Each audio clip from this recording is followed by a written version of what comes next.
Hello friends, SK super classes में आप सभी लोगों का स्वागत है। जैसा कि इस वीडियो में हम क्लास 12 का मैथ पढ़ेंगे, जो चैप्टर का नाम है डिटर्मिनेंट्स या सारणिक। इसके पहले हम एक वीडियो पढ़ चुके हैं जिसे सारणिक किसे कहते हैं और सारणिक पर क्वेश्चन कुछ सॉल्व किए थे। उसी के आगे आज पढ़ेंगे हम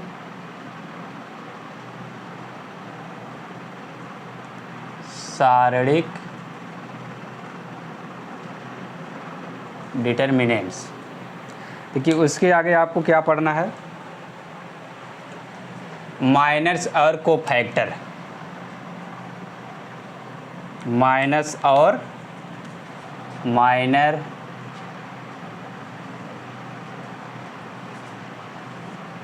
कोफैक्टर। कोफैक्टर इसे हिंदी में बोलते हैं सहखंडज। सहखंडज।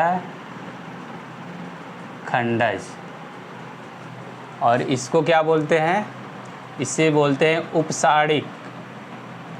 उपसारणिक। उपसारणिक। उपसारणिक। क्लियर? उपसारणिक। इसको हम डिनोट करते हैं उपसारणिक को MIJ, और कोफैक्टर को हम डिनोट करते हैं CIJ। CIJ या MIJ। क्लियर? CIJ का मतलब, C का मतलब कोफैक्टर, I का मतलब होता है आपका, I का मतलब मीन्स रो, पंक्ति। क्या है आपका I? पंक्ति। और J क्या होता है आपका? कॉलम, स्तंभ। क्लियर? जैसे कोई सारणिक है आपका, कोई सारणिक दिया है 3, 2, 1, -4। अब इसमें आपसे पूछ ले, इस क्वेश्चन में 3 का उपसारणिक क्या होगा, तो क्या बताएंगे? देखिए, उपसारणिक में जैसे इसमें पहले आपका ये देखिए, जो ये आपका है, आपका क्या है, रो है, क्या है ये, पंक्ति। और एक जो आपका क्या है, कॉलम। कॉलम कितने कॉलम है? 1, 2, और पंक्ति कितने हैं? 1, 2। अर्थात जो सारणिक है आपकी कितनी कोट की है? 2 गुणे 2 कोट की। क्लियर? अब इसमें देखिए, अगर हम आपसे पूछे 3 का उपसारणिक क्या होगा, तो क्या बताएंगे? 3 का उपसारणिक। उपसारणिक कुछ नहीं, बस इसी के जस्ट सामने वाली संख्या, यानी जो विकर्ण, मुख्य विकर्ण के जस्ट सामने वाली संख्या ही क्या कहलाएगी? इसका उपसारणिक। इसका उपसारणिक क्या होगा? -4। अगर हम आपसे पूछ ले 2 का उपसारणिक क्या होगा, तो क्या बताएंगे? 2 का उपसारणिक पूछेंगे तो क्या बताएंगे? 2 का उपसारणिक। 2 का उपसारणिक क्या होगा? 1। क्लियर? तो ऐसे -4 का पूछेंगे तो क्या बताएंगे? 3। तो बता सकते हैं उपसारणिक। अब देखते हैं, देखिए कोफैक्टर क्या होता है। जैसे कोफैक्टर क्या है आपका? सहखंडज। इसे हम CIJ जो कोफैक्टर निकालेंगे, -1 की पावर I + J, इसको ध्यान में रखते हुए हम कोफैक्टर को निकालेंगे। I क्या है आपका? पंक्ति। और J क्या है आपका? स्तंभ है। क्लियर? जैसे यही सारणिक लिया था हमने, 2, कितना है आपका सारणिक? 3, 2, 1, -4। अगर इसमें आपसे पूछे हम 3 का कोफैक्टर क्या होगा, तो 3 का कोफैक्टर यहाँ पर ध्यान दीजिएगा, कौन सा हमने पंक्ति लिया? पहला पंक्ति और पहला कॉलम। यही 3 का अगर कोफैक्टर निकालना है, पहला पंक्ति और पहला कॉलम, यानी I के स्थान पे कितना रखेंगे? -1 की पावर 1 + J, पहला कॉलम, पहला पंक्ति +1, तो क्या होगा? -1 और देखिए इसी के जस्ट सामने वाला हमारा उपसारिक होता है। तो को फैक्टर में इतना ही आपको ध्यान रखना है जो यहाँ पर है, अगर आपकी पंक्ति और कॉलम सम होगा तो हमारा क्या होगा, आपका पॉजिटिव होगा, अगर विषम होगा तो क्या होगा, वैल्यू नेगेटिव होगा। अब यहाँ पर देखिए -1 की पावर 1 + 1, ये हमारी वैल्यू क्या आएगी, पॉजिटिव होगी। तो जस्ट इसके सामने वाली संख्या क्या है यहाँ पर -4, तो यहाँ पर इसका क्या हो जाएगा -4। अगर यहीं इसमें से हम आपसे पूछ ले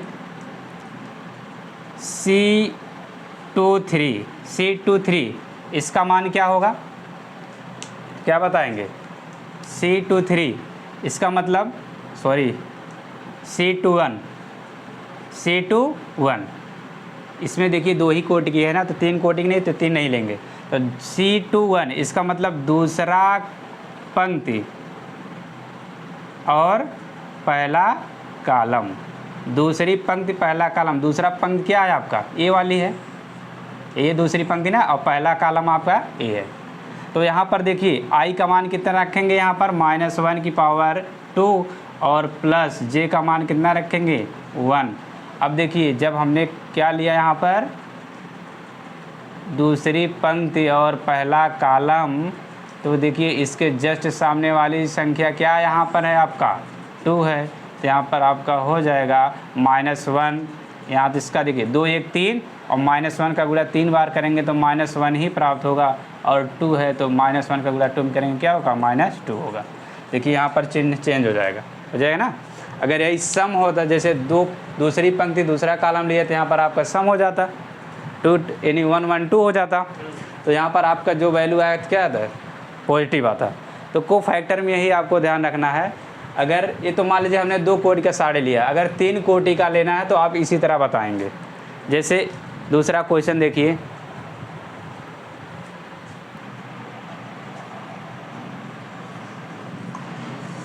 नेक्स्ट क्वेश्चन है जो आपका, हमने इसके पहले 2 कोटि का देखा, अब 3 कोटि का साढ़े देखते हैं यहाँ पर।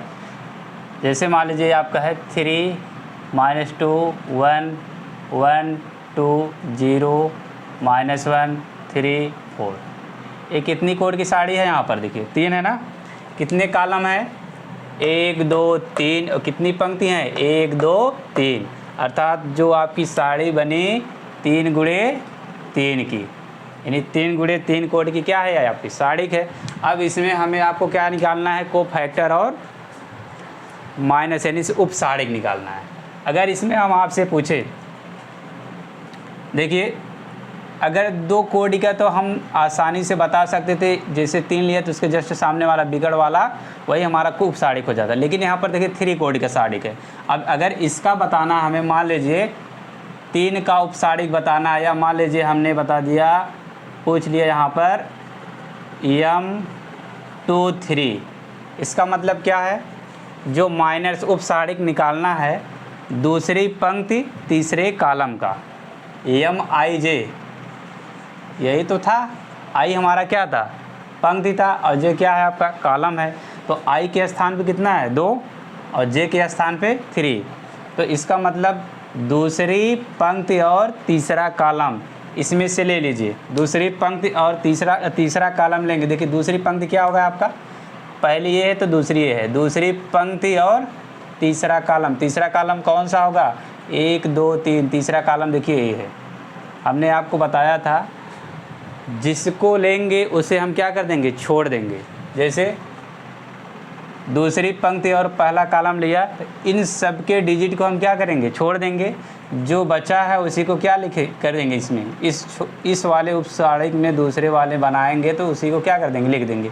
जैसे देखो 3 है, 3 लिख दीजिए, -2 बचा है तो -2 बचा, और उसके बाद -1 है और 3 है। क्लियर। अब देखिए कितने कोटि की सारिक बनी, 2 कोटि के, और 2 कोटि सारिक सॉल्व करने के लिए हमने आपको बताया था कैसे सॉल्व करते हैं।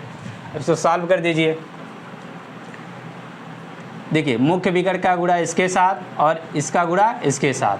देखिए 3 का गुणा 3 में करेंगे क्या होगा, 3 × 3 और -1 का गुणा -2 में। क्लियर। तो 3 त्रिक का 9 और -1 का गुणा -2 में आपका +2, और यहाँ माइनस क्या होगा आपका 2 9 - 2 गए 7। यानी 3 कोट में अगर पूछे M23 यानी दूसरी पंक्ति और तीसरी कॉलम का उपसारिक निकालना है, तो आप बता सकते हैं इसका आंसर क्या आएगा आपका 7 आएगा। क्लियर। अब इसी में हमें मान लीजिए कोफैक्टर निकालना है। किसका कोफैक्टर? मान लीजिए आपको C13 इसका मतलब पहली पंक्ति और तीसरा कॉलम, पहली पंक्ति और तीसरा कॉलम। देखिए पहली पंक्ति कहाँ पर है आपका, और इसको ध्यान में रखना, अगर कोफैक्टर को निकालना है, अगर इनका योग पॉजिटिव होगा तब वो आप सॉरी हाँ, इसका योग अगर सम होगा तो हमारा जो भी उपसारिक यानी कोफैक्टर सहखंडज प्राप्त होगा वह क्या होगा आपका पॉजिटिव होगा। अगर यह विषम होगा तो हमारा कोफैक्टर जो प्राप्त होगा क्या होगा नेगेटिव होगा। क्लियर। अब देखिए यहाँ पर पहली पंक्ति और तीसरा कॉलम, पहली पंक्ति देखिए ऊपर में इसमें यहाँ पर ये है पहली पंक्ति आपका कहाँ ऊपर वाला है ना, पहली पंक्ति और तीसरा कॉलम, इसको छोड़ दीजिए, जो बचेगा उसी को लिख लीजिए 1 2 -1 3 यही तो है। अब सारिक दो कोड का सारिक सॉल्व करना जानते हैं आप सभी लोग, तो सॉल्व कर दीजिए इसे। 1 का गुणा 3 में करिए क्या होगा 3 1 में 3 और -2 का -1 का गुणा 2 में 2 1 में -2 और एक माइनस पहले से यहाँ पर लगेगा -2, तो आपका क्या हो जाएगा 3 माइनस का गुणा माइनस में क्या होगा +3 गुणे 2 बराबर में क्या होगा 5। अब ये 5 जो है पॉजिटिव होगा नेगेटिव होगा, पॉजिटिव होगा ना, क्यों देखिए यहाँ पर 1 3 ये कितना होगा 4 होगा। अगर यहाँ पर रखेंगे CIJ बराबर हमने आपको बताया था -1 की power i plus J, i का मान कितना है 1, -1 की पावर 1 प्लस j का मान 3, तो -1 की पावर 4, तो -1 का गुणा 4 बार करेंगे तो आपका 1 ही प्राप्त होगा ना, इसलिए यह वैल्यू हमारा क्या है आपका धनात्मक है। क्लियर। तो आई होप कि आप लोग इसको उपसारिक में कोफैक्टर और उपसारिक निकाल सकते हैं। आपका है प्रॉपर्टीज ऑफ डिटर्मिनेंट्स अर्थात सारिक के गुणधर्म। देखिए जैसा कि इस प्रॉपर्टीज में आपको सारिक का कुछ गुणधर्म है जो उसको हम देखते हैं।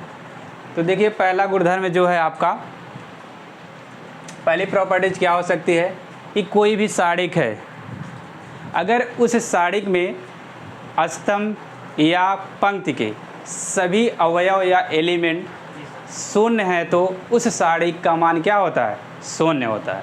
क्लियर। तो देखते हैं, जैसा पहला आपका हमने क्या बताया, यदि किसी सारिक के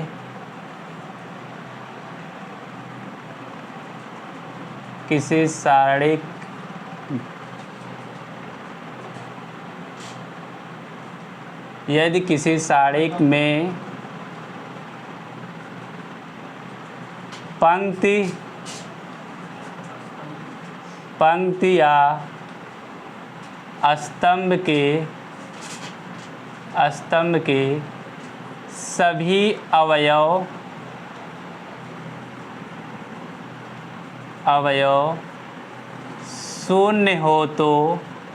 शून्य हो तो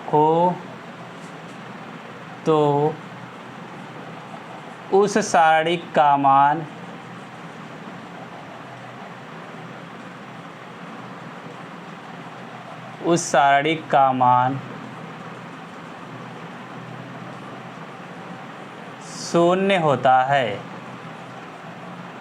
शून्य होता है। अब देखिए इस प्रॉपर्टी को हम चेक करके क्लियर भी करते हैं। ठीक, जैसा हमने प्रॉपर्टीज पहला लिखा, यदि किसी सारिक में पंक्ति स्तंभ के सभी अवयव शून्य हो तो उस सारिक का मान शून्य होता है। तो जैसे देखिए एग्जाम्पल प्रॉपर्टी जो है आपका यही, यदि किसी सारिक में पंक्ति स्तंभ के सभी अवयव शून्य हो तो उस सारिक का मान क्या होता है शून्य होता है। तो इसे हम चेक करते हैं। जैसे देखिए सारिक जो आपका 3 2 1 -2 1 4 0 0 0। अब देखिए इस साड़िक है, इस साड़िक में कौन सा एलिमेंट हमारा 0 है? स्तंभ का। किस स्तंभ के? तीसरे स्तंभ का। तीसरे स्तंभ का है ना। तो देखिए इस साड़ी को सॉल्व करते हैं, सॉल्व करके चेक करते हैं कि ये प्रॉपर्टी जिस पे फॉलो हो रही है कि नहीं हो रही है। तो देखिए हमने कहा था, आपको बताया था सॉल्व करने के लिए, या तो पहले पंक्ति को लीजिए या तो पहले कॉलम को। किसको लेकर सॉल्व करें? पहले पंक्ति को। यदि पहला पंक्ति लेते हैं और क्या लेंगे? पहला कॉलम। पहला पंक्ति और पहला कॉलम लेंगे, ठीक है। उसके बाद जो अवयव बचेगा उसी को हम क्या करेंगे? दो कोटि का साड़ी बनाएंगे। तो हमने पहले ही पंक्ति और पहला कॉलम लिया, तो इसमें कौन सा अवयव है आपका? 3 है। तो 3 जो बचेगा उसी को लिख दीजिएगा 1 0 4 0। क्लियर। अब उसके बाद क्या आता है? माइनस आता है। इस चिन्ह को आपको ध्यान में रखना भी है। Plus minus plus minus plus minus plus minus plus, इस चिन्ह को भी ध्यान में रखना है। अब देखिए हमने जब लिया तो पहला क्या था आपका? प्लस था। दूसरा यहाँ पर क्या होगा? माइनस। अब यहाँ पर देखिए हमें दूसरी कॉलम, देखिए दूसरी कॉलम और पहला पंक्ति। दूसरे कॉलम में देखिए क्या है आपका? -2। और जो बचेगा देखिए, जब पहला पंक्ति लिया और दूसरा कॉलम, इस अवयव के सभी को छोड़ दीजिएगा, जो बचेगा उसी को लिख दीजिए 2 0 1 0। क्लियर। अब उसके बाद आपका है प्लस, क्या होगा आपका? तीसरा कॉलम और पहला पंक्ति क्या है यहाँ पर? 0। देखिए 0, क्या बचा आपका? 2 1 1 4। क्लियर। अब इसको सॉल्व कर दीजिए। सॉल्व करना आता है ना, दो कोटि का साड़िक है तो सॉल्व कर ही सकते हैं आप लोग। अब देखिए 3 का गुणा 1 का गुणा 0 में करेंगे क्या होगा आपका? 0। और 4 का गुणा 0 में करेंगे क्या होगा? -0। क्लियर। माइनस का गुणा माइनस में क्या होगा? +2। और 2 का गुणा 0 में करेंगे 0। 1 का गुणा 0 में करेंगे -0। और +0। 2 का गुणा 4 में करेंगे क्या होगा? 4 दूना 8। 1 का गुणा 1 में करेंगे क्या होगा? -1। अब इसको सॉल्व कर दीजिए। 0 में से 0 गए 0। और 3 का गुणा 0 में करेंगे क्या होगा आपका? 0। प्लस 0 में से 0 गए 0। 2 का गुणा 0 में करेंगे क्या होगा आपका? 0। और प्लस 8 में से 1 गए 7। 7 का गुणा 0 में करेंगे क्या होगा आपका? 0। और 3 0 के जोड़ेंगे कितना होगा? 0 का 3 0 0, क्या होगा? 0। यही देखिए हमारा क्या है? आंसर। तो देखिए ये प्रॉपर्टीज सेटिस्फाई कर रही है ना। क्लियर। अब दूसरा प्रॉपर्टीज चेक करते हैं। देखिए दूसरी प्रॉपर्टी जो आपका है, दूसरी प्रॉपर्टीज सारणिक में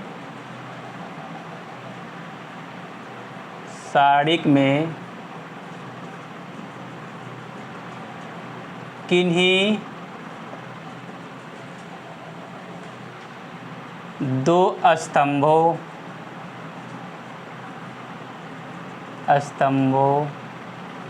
अथवा दो पंक्तियों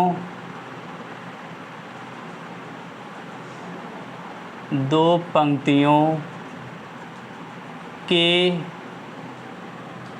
अवयव समान हो,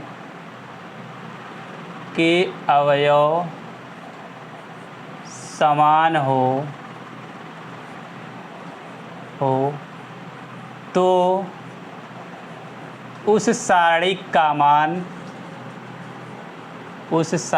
का मान समान हो तो उस सारणिक का मान 0 होता है। 0 होता है। ये आपकी क्या है? दूसरी प्रॉपर्टीज। क्या है दूसरी प्रॉपर्टीज आपकी? सारणिक में किन्हीं दो स्तंभ या दो पंक्तियों, दो स्तंभों या दो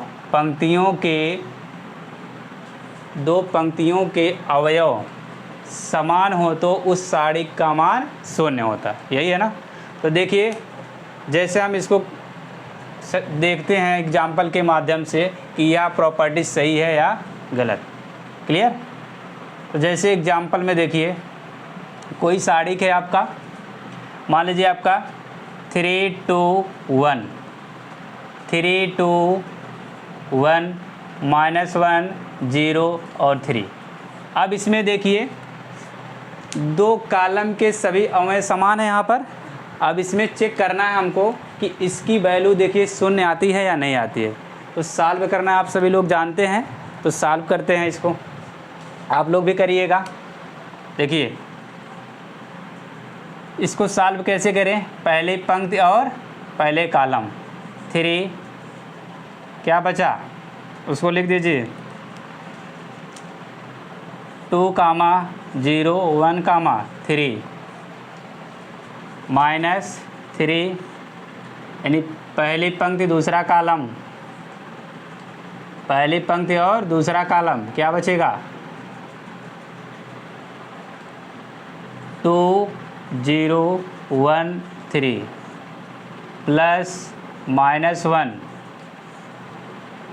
तीसरी कॉलम और पहला पंक्ति, तीसरा कॉलम और पहला पंक्ति। देखिए पहला पंक्ति और तीसरा कॉलम, तो क्या बचा आपका 2 2 1 1। अब दो कोट की साड़ी है, इसको सॉल्व करना आप लोग सभी को पता है। क्लियर? अब इसको सॉल्व करिए, 2 तिहाई 6 और 1 का गुणा 0 में करेंगे क्या होगा -0 और -3 और 2 तिहाई 6 1 का गुणा 0 में करेंगे -0 और उसके बाद यहाँ पर देखिए प्लस का गुणा माइनस के क्या होगा माइनस और 2 का गुणा 2 में करेंगे 2 1 का में 2 और यहाँ पर 1 का गुणा 2 में करेंगे माइनस क्या होगा आपका 2 होगा। क्लियर? अब इसको घटा दीजिए, 3 6 18। देखो 6 में से 0 गए तो आपका 6 बचेगा, 6 बचेगा और 6 का गुणा 3 करेंगे क्या होगा 6 3 18। इसी प्रकार 6 में से 0 गए 6 6 3 18 -18 और इसमें से देखिए +2 -2, इसका मान क्या होगा आपका 0 हो जाएगा, -0। तो 18 में से 18 गए क्या होगा आपका 0, तो इसका भी मान क्या आया आपका 0 आया। अर्थात यह आपका प्रॉपर्टी सेटिस्फाई करता है। देखिए अगली प्रॉपर्टी है तीसरी। देखो यार इसमें क्या है, तीसरी प्रॉपर्टीज में कि कोई साड़ी है, उस साड़ी में मुख्य विकर्ण होते हैं, मुख्य विकर्ण होते हैं ना, दो मुख्य विकर्ण होते हैं। तो पहले मुख्य विकर्ण के ऊपर वाले अवयव या नीचे वाले अवयव सभी अगर शून्य होते हैं तो उस साड़ी का मान मुख्य विकर्ण का गुणनफल ही साड़िक होता है। क्लियर? जैसे देखिए हमने क्या बोला आपको, साड़िक के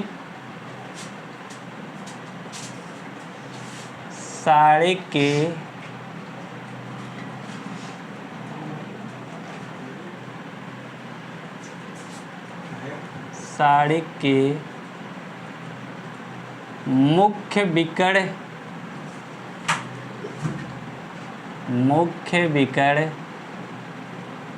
के ऊपर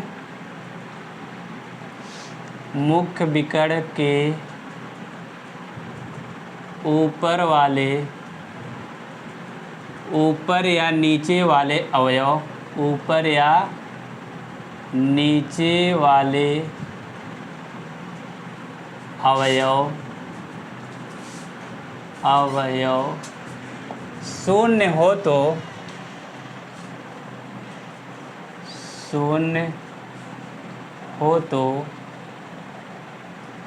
उस साड़ी का मान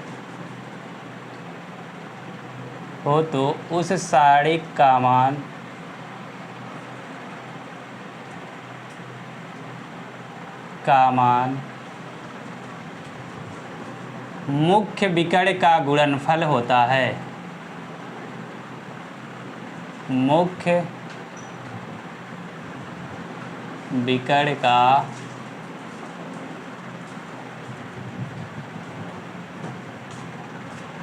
गुणनफल होता है। क्लियर? यही प्रॉपर्टीज है। क्या लिखा है हमने कोई साड़िक है, उस साड़िक के मुख्य विकर्ण के अवयव, ऊपर वाले अवयव नीचे वाले अवयव का मान अगर सभी क्या है शून्य है, तो उस साड़िक का मान मुख्य विकर्ण अवयव का गुणनफल होता है। जैसे देखिए इसमें इस साड़िक हमने लिया, देखो 1 2 3, ये देखिए मुख्य विकर्ण है ना। मान लीजिए यहाँ पर ले लेते हैं 1, यहाँ ले लिया 2। अब इसके नीचे वाले मुख्य विकर्ण अवयव के क्या ले, नीचे वाले अवयव सभी क्या ले लेते हैं 0।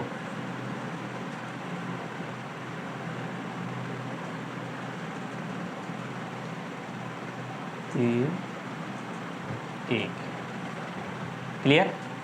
अब यही साड़िक है ना, इस साड़िक में कितने विकर्ण हैं, 2 विकर्ण है ना। देखो एक ए हमारा आपका क्या है, ए विकर्ण क्या कहलाता है आपका मुख्य विकर्ण, और ए वाला आपका दूसरा विकर्ण है। क्लियर। देखो किसी भी साड़िक में कितने विकर्ण हैं, 2 विकर्ण होते हैं। कितने विकर्ण होते हैं, 2 विकर्ण। तो हमने क्या बताया आपको, साड़िक के मुख्य विकर्ण के ऊपर या नीचे वाले अवयव। अब इसमें देखो इस साड़िक में ऊपर वाला अवयव है 0 है, नीचे वाला अवयव ना, तो 0 यानी नीचे वाला अवयव सभी क्या है 0 हों, तो उस साड़िक का मान मुख्य विकर्ण का गुणनफल होता है। डायरेक्ट क्या करना है, इसका तीनों का गुणा कर दीजिए, वही आंसर हो जाएगा। क्लियर। अब देखो यहाँ पर डायरेक्ट गुणा कर दो, 1 का गुणा 2 में करोगे क्या होगा, 2 1 में 2, 2 3 6 आंसर हो जाएगा। आप चाहे प्रोसेस से सॉल्व कर सकते हैं, इसको देख सकते हैं, प्रोसेस से भी देख लें। देखो इधर देखो, हमने इसको ट्रिक भी बताया था सॉल्व करने के लिए ना, ट्रिक का भी यूज करो। ट्रिक क्या बताया था, ट्रिक आपको हमने बताया था, ये साड़िक है मान लीजिए, इसका आंसर हमने बताया आपको 6 आया है। ट्रिक के माध्यम से भी देखो, ये जो आपका 2 कॉलम है जस्ट इसके बगल लिख दो 1 0 0 1 2 0, और उसके बाद हमने क्या बताया था आपको कि इसके मुख्य विकर्ण को सभी के गुणा करके ऐड कर दो। इस मुख्य विकर्ण को सभी को गुणा करके क्या कर दो, ऐड कर दो। देखो 2 का गुणा 3 करेंगे क्या होगा आपका 2 3 6, 1 का गुणा 1 में गुणे 0 प्लस 0 हो जाएगा। और यहाँ पर देखो 2 का गुणा 0 में करेंगे क्या होगा प्लस 0। उसके बाद माइनस करके इस पीछे वाले विकर्ण को क्या करो, गुणा करके जोड़ दो। इसका गुणा इसमें, इसका गुणा इसमें और इसका गुणा इसमें। 1 का गुणा 3 में, 3 1 में 3, 0 में करेंगे क्या होगा आपका 0। और 1 का गुणा 1 में 1 1 का में 1, 1 का गुणा पुनः 0 में करेंगे, इसका मान क्या होगा प्लस 0। और 2 का गुणा 2, 2 दूना 4, 4 का गुणा 0 में करेंगे क्या होगा प्लस 0। तो 6 में 0 सभी जोड़ेंगे क्या होगा 6 और माइनस 0, तो 6 में से 0 गए 6। तो इससे भी आप चेक करके बता सकते हैं। आप ट्रिक आपके पास है और डायरेक्ट प्रॉपर्टीज़ का यूज करके हम बता सकते हैं इसका मान कितना है। क्लियर। यदि इसको ऐसे सॉल्व करोगे या मेथड से सॉल्व करोगे तो काफ़ी लेंथी होगा, और ट्रिक आपको अगर प्रॉपर्टीज याद है तो आप आसानी से आंसर इसका दे सकते हैं। ठीक। अब देखो ये नीचे वाला हमने करके आपको दिखा दिया, इसी तरह आप ऊपर वाला करके बता सकते हैं। बताइएगा, हम क्वेश्चन दे रहे हैं। अब देखिए इस क्वेश्चन में देखिए मुख्य विकर्ण के अवयव के, यानी मुख्य विकर्ण के ऊपर वाले सभी अवयव क्या है 0 हैं, है कि नहीं। और प्रॉपर्टीज हमारी क्या कहती है, साड़िक के मुख्य विकर्ण के ऊपर या नीचे वाले अवयव शून्य हो तो उस साड़िक का मान मुख्य विकर्ण के गुणनफल होता है। अर्थात मुख्य विकर्ण का क्या होता है, गुणनफल होता है, यही है ना। और डायरेक्ट आप प्रॉपर्टीज अगर याद है तो डायरेक्ट इसका क्या करेंगे, 4 3 12 माइनस 12 आंसर हो जाएगा। क्या हो जाएगा, माइनस 12 आंसर हो जाएगा। और रूल आपको प्रोसेस पता है, उसको चेक करिएगा, ठीक है। और इस वीडियो को आप अगर यदि आपको अच्छा लगा हो तो चैनल को सब्सक्राइब भी कर दीजिए और लाइक भी कीजिएगा प्लीज़। धन्यवाद।